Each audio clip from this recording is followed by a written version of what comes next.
Sot është ekspozita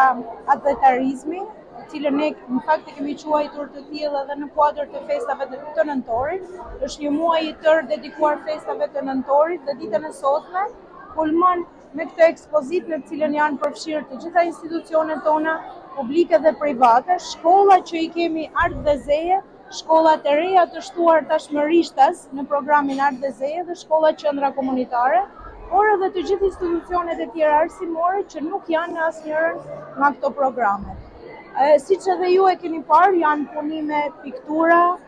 të ekspozuara nga nxënësit, punime artistike të bëra nga nxënësit me tematikën e festave të nëntorit. Është fakti që zhvillohet në Hollin e Bashkisë Shkodër, në fakt i jep një tjetër dimension publik këtij aktiviteti, sepse në këtë vend tashmë gërshetohen qytetaria, edukimi dhe demonstrohet më së miri edhe punimet dhe vlerësimi që nxënësit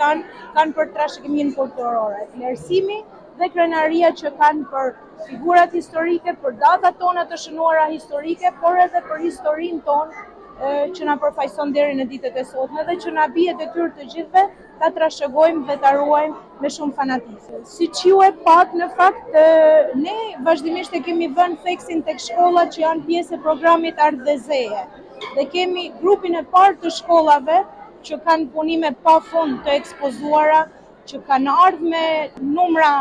artistik, por ndërkohë kemi edhe shkolla të shtuara rishtazi. Dhe qëllimi i këtyre shkollave është që të ruhet tradita dhe të trashëgohet tradita, sepse duke qenë se jemi tashmë në një